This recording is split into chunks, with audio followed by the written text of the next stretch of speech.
Hello, I'm Reed Riggs, and I want to offer a careful ramble about language teaching in my context and in ways that I think can generalize to other people's contexts. I'm leaving work right now, so it's fresh on my mind. Last time I talked about a task-based syllabus with considerations for my context in which I teach. And I want to build on that. You don't have to watch that one, but I'm going to share ideas that overlap and build a little in a different direction. Specifically, I want to talk about a grammatical syllabus, what that is, and why I avoid it. Now, grammatical syllabus is a sequence of instruction. It can be written down as a document that says we will learn this first and this second and this third and this fourth. It could also just be naturally occurring if the teacher and learners do their teaching and learning in this particular sequence. And that particular sequence is an organization by bits of language, so words, grammar, sounds. A very typical grammatical syllabus will begin with learning sounds, possibly spelling of the language, and then the idea is that the students master that. And once they've mastered the sounds, or at least had some kind of assessment about the sounds, then they move into vocabulary with some grammar. And they might be reading sentences, they might be reading dialogues, they might even be reading paragraphs. They might be learning about culture, they might be learning about society. But it's all organized in usually a textbook or whatever activities and tasks the teacher has put together to mainly focus around a particular list of words and grammar. And when students say, well, how would I say this? I want to express this idea. What are the words I can use for this? Typically in a grammatical syllabus, more often than not, we will say, oh, we're not there yet. That word is going to come up in a later lesson or in a later unit. Oh, we're not there yet. That's advanced grammar. We're not using that yet. So in a grammatical syllabus, we're saying this is the list of words or grammar that we finish, we assess, and then we move on to the next list of words or grammar. Then we finish, we assess that. So I don't do that. I try to not do that. Maybe sometimes incidentally it ends up happening. I think that any beginning set of learners, however the lesson is organized, it's going to look maybe indistinguishable from that because the teacher is going to shelter the unique words that are used. So in the very beginning, with total beginners, for me, I'm probably going to focus on just a tiny core set of verbs that are real general in meaning, and I'm going to repeat them a lot. And maybe we'd say for that unit, for that set of lessons, we could call that a grammatical syllabus. So maybe I'd say I do use a grammatical syllabus briefly in the beginning stage. And even if I'm saying, well, I want them to be able to tell a story, I'm still restricting the words so much that maybe it is a sort of text-based syllabus. I'm saying I have a text I want them to read. The goal is for them to read that. I'm going to sort of, through input, drill these sentences into their head through a variety of activities. We'll build stories together. We'll talk about pictures together. But my goal is that they have these core words so that they can read a text. And so maybe we could call that a text-based syllabus.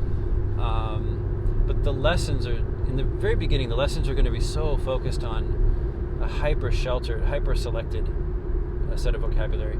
But again, this is only an issue in the very beginning where whatever I'm organizing for my students, it's indistinguishable from a grammatical syllabus. Grammatical, not just referring to grammar, but referring to any bits of language, words, sounds, maybe even pragmatics. I'm teaching greetings, the specific words and phrases to make greetings, something like that. How to ask a question. Here's the specific words in grammar to ask a question. We call pragmalinguistics within pragmatics. So what do I want to do instead in the long run? I see it as detrimental, however normal it is. I think it's very normal and very default for teachers of however many years of experience, however many hours of training, maybe hundreds of hours of training over decades of teaching experience, and also brand new teachers that are totally new to the field. I see it as really normal, really common to organize instruction according to lists of bits of language. And that's what we're saying right now is a grammatical syllabus. The reason I see it as detrimental is because each new list crowds out time to reuse what we will perceive as old stuff. We'll say, I know, like if it was an English class and I'm using the word the a lot in the beginning, it's the most frequent word in any frequency dictionary of English. I use the word the a lot. And so then, in later units, my students start to say, we don't need to use the because that we already learned that. We already took that test. Now that's an extreme case. I do find for some of these really frequent things like the, in Mandarin, da, which marks possessives or descriptions of things, or attributive clauses, it has a lot of uses. Students tend to not question that particular one because it's so frequently used that they get used to it being normal. The same with pronouns, I, you, he, she, it. Those get used so frequently that they get trained to expect those to be normal. But the rest of the vocabulary, they often say, we already learned that. My students have said, we already learned that a couple years ago. And I say, yeah, but I'm trying to talk about this topic, or I'm trying to ask you questions about your weekend, or I'm trying to, some kind of can-do statement. It's like, I can talk about this topic. I can describe certain pictures. I can share about my experience in something. Some sort of functional, bigger idea. And students who aren't used to my teaching, who've had other teachers in the past, will often say, in the beginning at least, number one, I don't understand you. And number two, I think we learned those words a long time ago. And so, to me, this is all an outcome of not naturally reusing words in their normal places where they would typically get used by speakers in communities outside of our classrooms and potentially inside of our classroom, which is what I try to promote. But again, in a typical classroom, we're saying, no, don't use those words. Those are too advanced. We'll get to those later. Don't use this grammar. That's too advanced. We'll get to that later. And also don't use these words because we already finished those before. And don't use this grammar. We already finished that before. It's not usually the teacher initiating that one, saying, we did it before, so don't use it. Usually the teacher is expecting students to remember it. And then the students show that they don't remember it. And the reason they don't remember it is because it's fallen into disuse. It's fallen out of use in the classroom. To oversimplify, we could say that if you don't use it, you lose it, or if you don't keep practicing something, you forget it. That's an oversimplification. I think there's more going on. So I think it's really easy, coming back to the task-based syllabus, it's really easy to slip into a grammatical syllabus when we say, here's a website I want my students to look at to do some kind of task. Whoops, the website uses words the students already know. Well, let me go in and modify it to give it words that I think my students don't know. You've now turned that into a grammatical syllabus because they're not getting the opportunity to find out that words that they've seen in other contexts can be used in this context. And that would be new learning, to find out that a word can be used somewhere new. I can relate to this from when I was in China, and I had friends who went to the culinary school in Sichuan, learning how to cook. I had a friend showing me when you cook chicken, I think. She was saying, 因为肉会吃油, meat will eat oil. And I thought at first, that's a cute metaphor, but that's a little baby sounding. Why don't you just say it absorbs it? Well, it took, I think, years before I later found out, I don't remember how, maybe from a dictionary, that absorb is the same word as to eat, 吃, in Mandarin Chinese. That's like according to the dictionary. If I'd seen that dictionary, I would have believed the authority better. I thought it was just my friend being metaphorical. I think historically it is a metaphorical use of to eat, but it's now in common usage. And I wouldn't know that it was in common usage if my friend didn't have that micro-specific context of cooking to talk about cooking. if a task-based syllabus designer or a teacher using a kind of task-based syllabus looked at that, maybe a recording of this person talking, and said, oh, the students already know the word eat, so let me change it to some other more like scientific or advanced word. Two problems would be, one, is that a normal use of that word in this context? I think a corpus would tell us. Or you could just rely on the natural speech of whoever was talking to let students get curious for the moment and say, oh, wait, you can extend that word over here.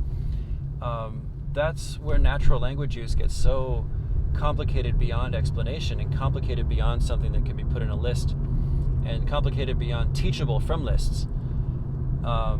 So what do I do instead? I mainly do what I would call a text-based syllabus, where it's like a college course. We have readings. I choose really simple readings. For total beginners, I write my own readings. I write them to be very repetitive, but always in the context of the discourse of a story and the discourse of dialogues. And so students are trained from the start to track meaning across sentences so that meaning and that discourse context shapes the meaning of each word.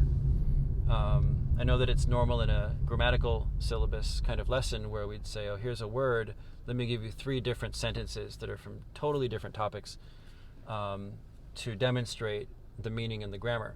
What's missing is the paragraph level context, which is also normally needed to interpret the meaning of each word and interpret the meaning of each sentence, especially in terms of pragmatics. Is the author or speaker making an exclamation right now? Are they delivering news? Are they reminding us of something?